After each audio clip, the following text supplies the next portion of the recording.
thank you for coming on the podcast again, Judge Glock. We're going to talk about something that seems to be certainly in the news, certainly good and bad for Missouri. In the past week, we've had stories about how both new data centers being announced and more communities banning them.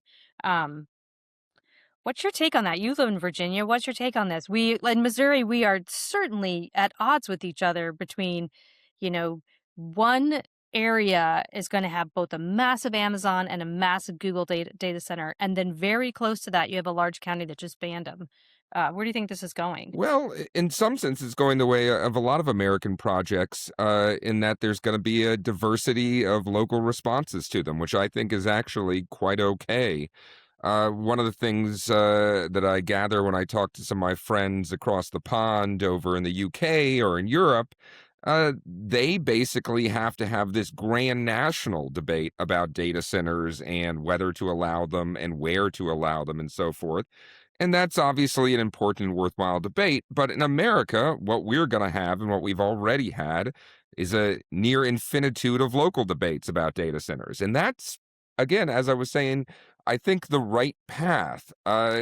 When you nationalize these issues or centralize them, you're going to actually create more veto points for people who want to to refuse any sort of growth.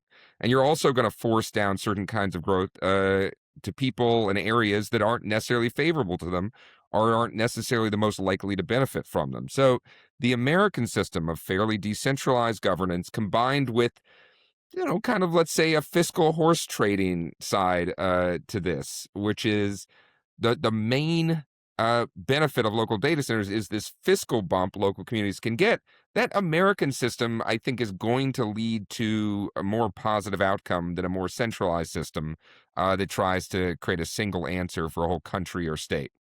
Yeah, but we have at least one county in Missouri that's within the last few days said, regardless of the money, we're a town and we're not, we're a community and these things ruin Mhm. towns and they ruin communities. And I wonder if it isn't going to be like, you drive across from some states like West Virginia and the biggest, ugliest, most pollution spewing plants are there. And I wonder if it's because Virginia was willing to have it. Now you have these communities in Missouri that are like, well, we've got acres and acres of land. We don't care what it looks like. Versus these other communities that are like, we don't want the big white buildings everywhere. That to me is a very interesting dynamic because I feel like they're going to end up in places. Well, there's tons of them in Virginia, but they're going to end up in places where nobody wants to build anything else. Yeah, and that might not be the worst outcome. Can Yeah, I give a quick segue into the history of something called environmental racism?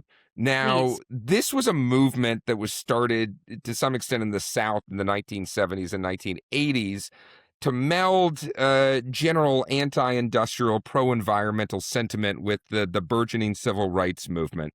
And the argument at that time was that these evil polluters were forcing their factories in places that were poor and that were largely black or minority majority areas, and that this was a travesty because it was forcing people that were otherwise burdened with this increased burden of environmental harm or pollution or soot from the factories and so forth.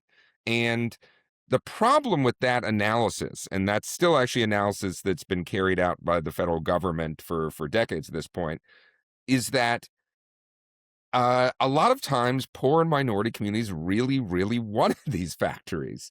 They were willing to accept the trade-offs of the environmental harms for the fiscal and monetary benefits in a way that wealthier communities were not willing to accept that trade-off. Precisely because they were poor, they usually put a lower value on some of those environmental things that really exercised a lot of high income people, and they put a much higher value on getting good jobs, all of the rest of that. There's a famous case from the 1990s where I think it was the Clinton administration sued a Louisiana parish for and a company that was trying to place a factory in a majority minority district because they said this was an example of environmental racism. But it actually turned out it was the largely black politicians in the local areas that were saying, this is insane. You're suing us who are black for being racist against ourselves who want the factory. Yeah. Anyway, so this long segue I'm giving about environmental racism, I think, should be the sort of analysis we'll apply to the data centers. There are going to be some areas that put a higher value on the fiscal benefits of data centers than others. I imagine on the whole, those will be poorer areas that care a little bit more about reducing property taxes and maybe even the fairly small but not infinitesimal job benefits of data centers. The estimates are a finished one will, create around 50 or so jobs, but there's certainly hundreds during the construction of them. So some of those communities will be more likely to accept these than maybe wealthy suburbs or maybe just other areas that don't like them for any particular reason. Uh, Now there are exceptions to that kind of that general framework, and I've written a bit about Loudoun County, which is a very strange case study that I can Yeah, go. tell me, because I'm surprised that that's the data center capital of the world, given what I've seen in Loudoun County. Yeah, exactly.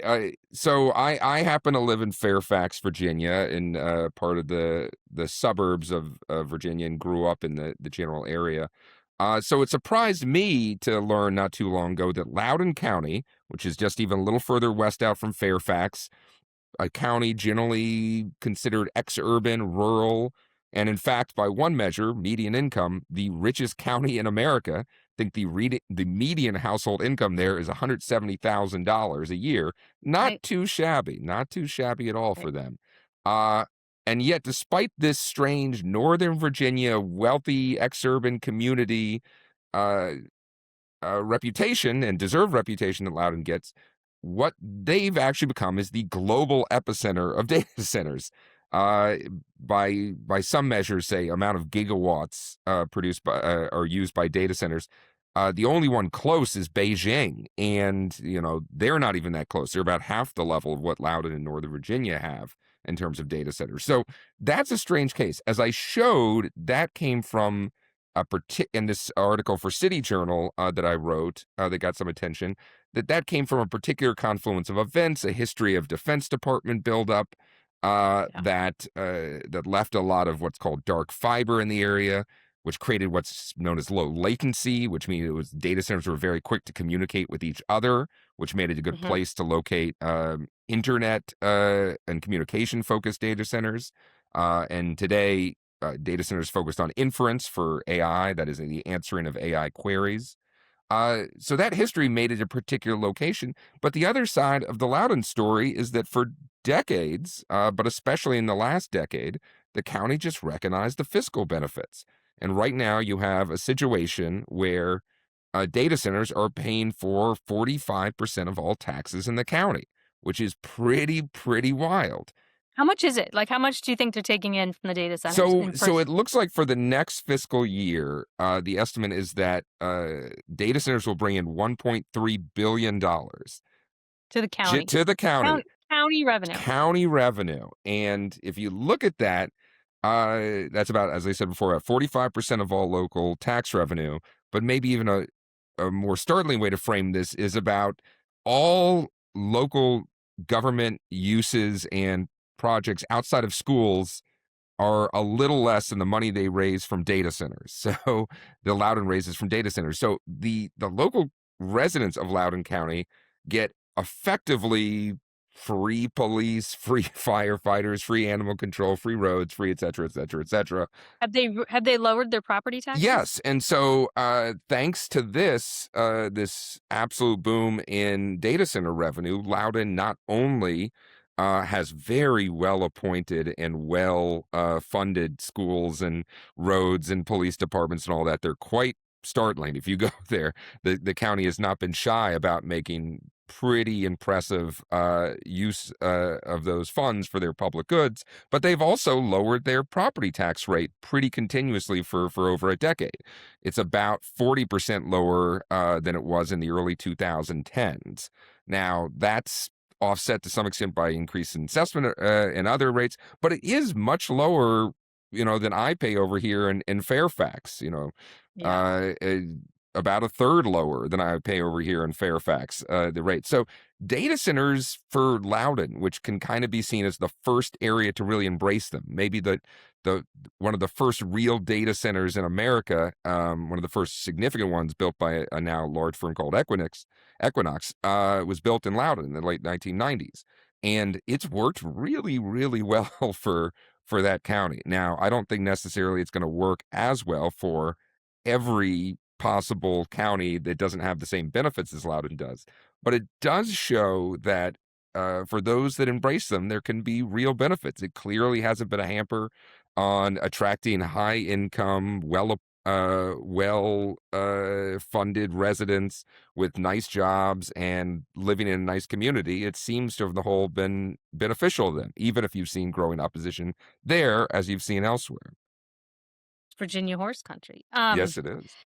Yeah, but now it feels like the word is out, or people are hearing that there could be um, health risks, that the buildings buzz, Hmm. that take all the water. So I feel like now there is, I mean, the latest vote in Missouri was in St. Charles, and the people cheered, and people were writing all these emails. We don't want them in our backyard because it's going to bring all these health risks, and people don't like the noise it generates. How valid are those concerns? Yeah, so before I was kind of celebrating the local diversity of responses to data centers relative to the alternative, but I don't want to slight the classic concerns with local NIMBYism, that is the not in my backyard movement, or the idea that generally local governments try very hard to restrict new developments of housing or other projects in their area, which can be a substantial burden for, say, either people looking for housing or people hoping for jobs and fiscal revenue. Now, uh, on the whole, I think the kind of competitiveness of local governments will help wash that out. So if St. Charles or another county refuses to build a data center, it's often not too difficult to find another county that's willing to accept those. But I do think a lot of this anti-data center hysteria is driven by people with not local concerns, which can be legitimate, although to my mind often vastly overblown, but who have general anger at, say, technological civilization, about Hmm.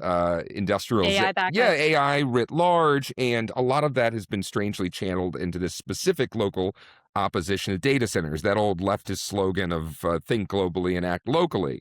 As maybe some listeners know, the problem with that slogan is a lot of your local issues don't really map well to your sort of global concerns, say, about climate change. You have an issue with you or somebody has an issue with AI, and they ban a local data centers. That is in no way, shape, or form going to stop AI.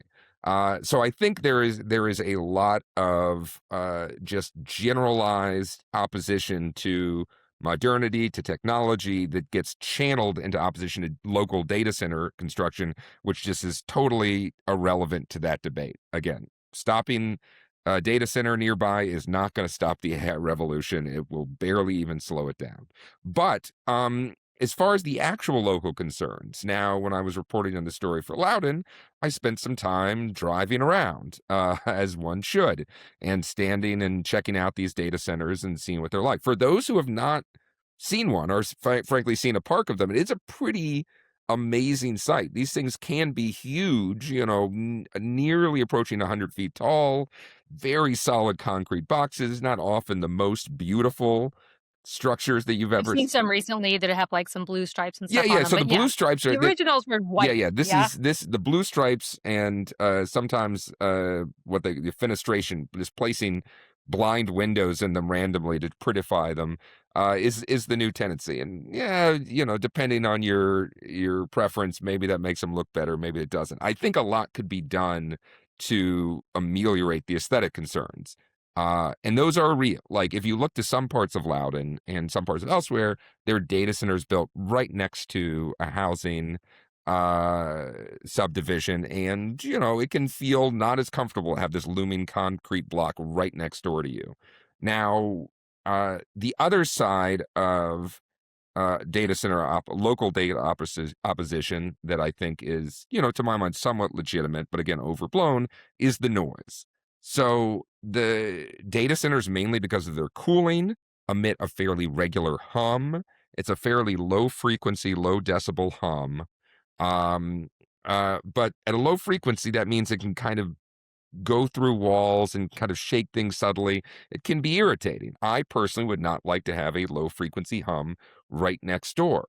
But the solution to this, as with the visual impact, is merely push them ever so slightly back. This is not like a local school that needs to be inches from a local subdivision. And if you look at where a lot of these data centers are being built now and where they were being approved, they are in no way, shape, or form next to a big housing development. They're down a road a little bit. And really, if you're talking a few hundred yards down the road, you've pretty Yeah. much solved most of the hum and the visual impact issues, especially if you can surround it with some beams or some trees or other methods to both hide the structure and to limit the noise. So I think those two issues, the noise and the visual impact, are real. I understand why people are concerned about them, but there can be, and they have been easily addressed. And in most of the debates you see, that's not the issue. It's just these generalized concerns about AI or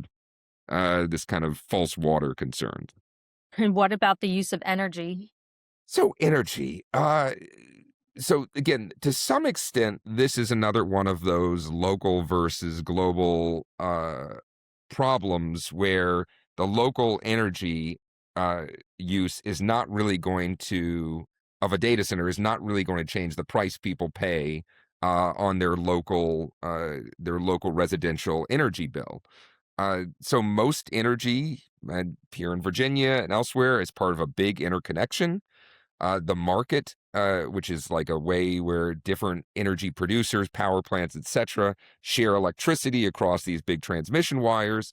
And the price for electricity, besides, kind of other state level mandates or laws or environmental regulations, that's kind of that's usually determined in that general market. And so, yes, a data center will drive up electricity costs somewhat in that general market, but it's not necessarily a substantial driver of that. One new data center in general will have a very minimal impact on anybody's bills in the whole region, and will have no really effective impact, therefore, on somebody's local energy bills.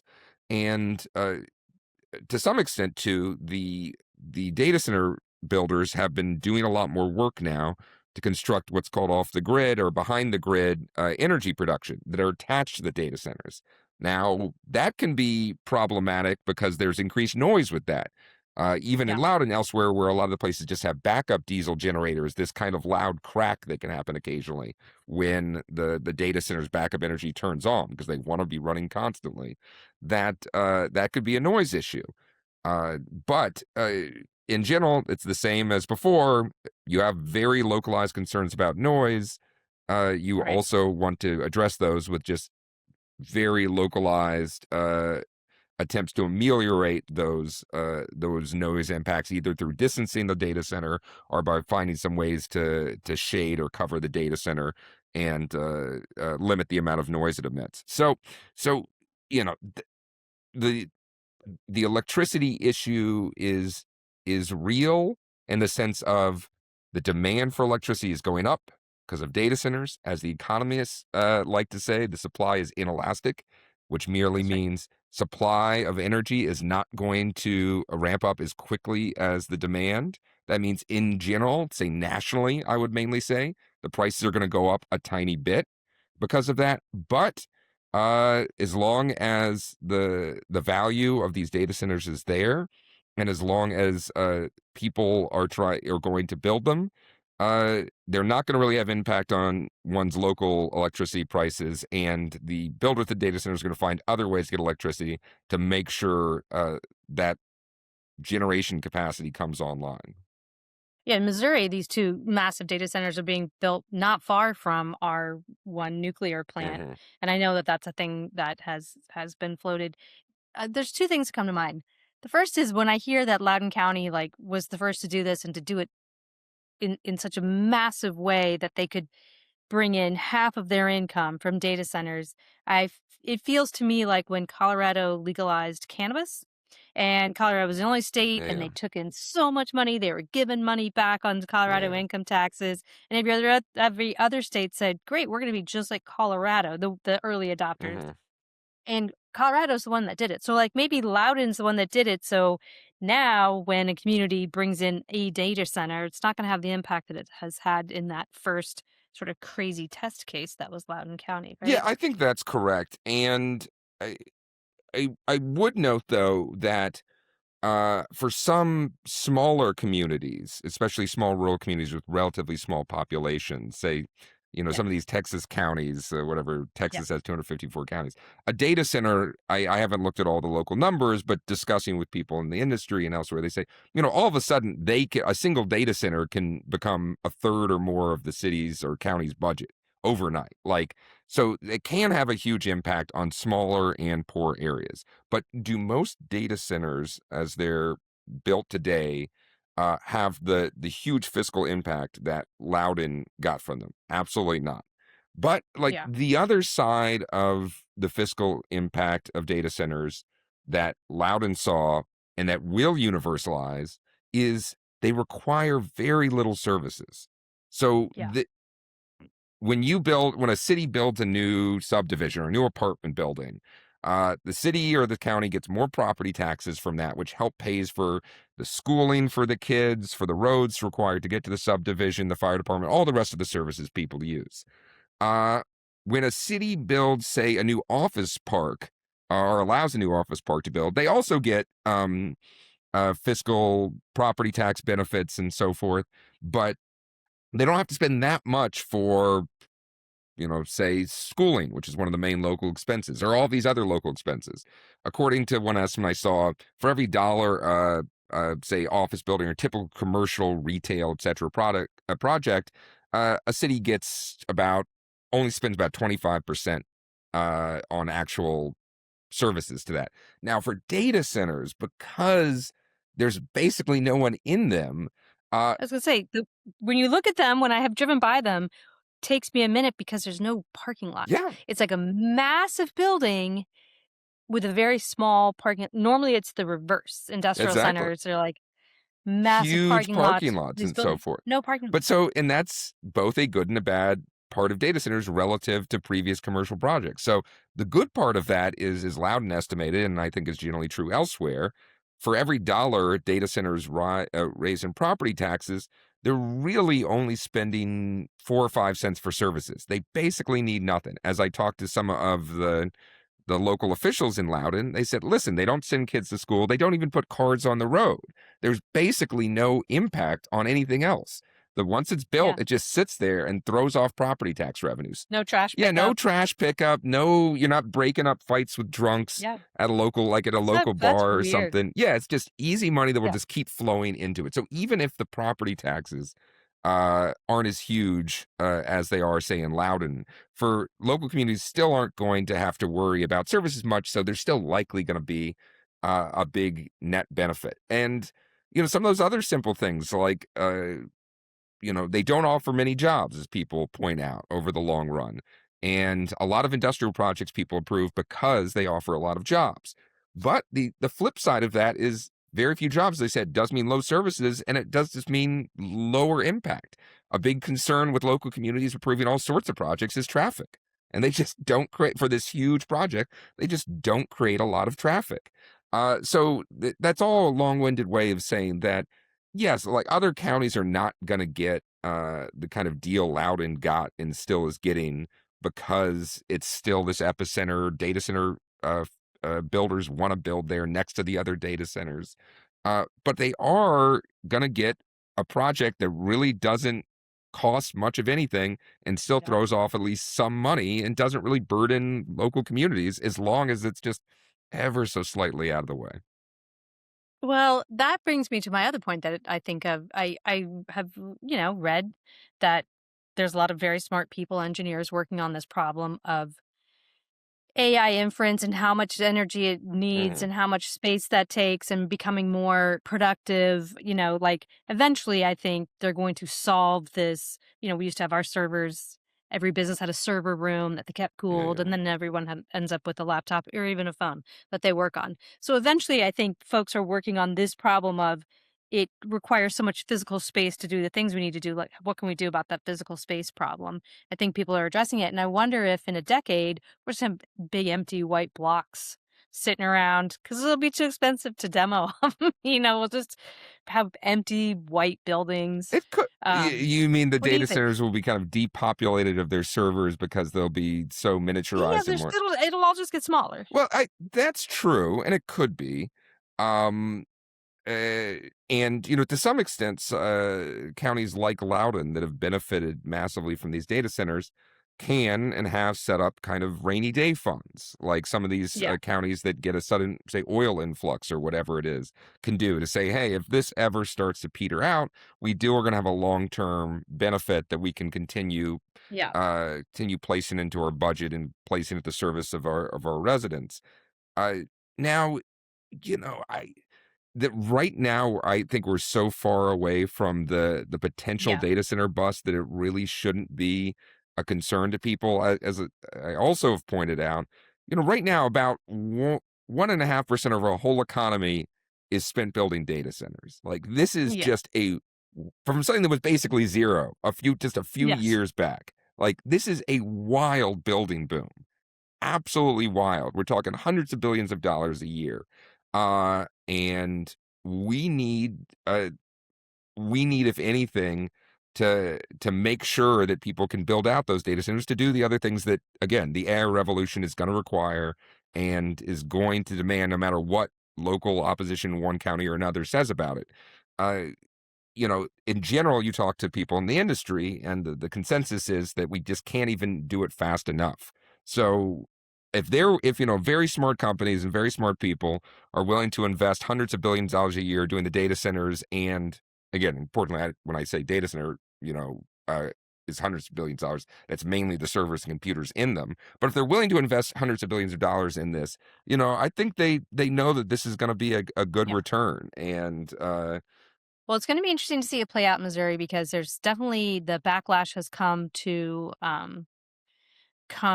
come through the local town councils, and the voters have kind of been loud in some of the areas. So it's going to be interesting to see how it plays out. Has any Virginia counties banned them that you know of? I forget.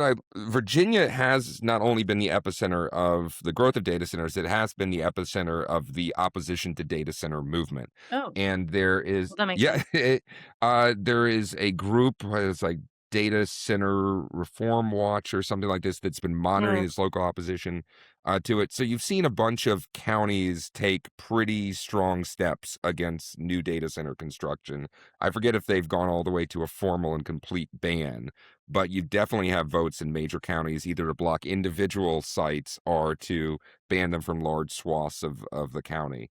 Now, my kind of take is that it's like I said, some other county's going to want and find ways to yeah, get those data centers. for sure. And when some of these counties realize maybe they went a little too far, they're going to look at ways to pare it back. And again, focus more on just where to place the data centers as opposed to banning them outright and everywhere, which just I really struggled to do the logic of this. Like, why, if you're a local community, ban a data center that's going to be 2.5 miles from anybody else?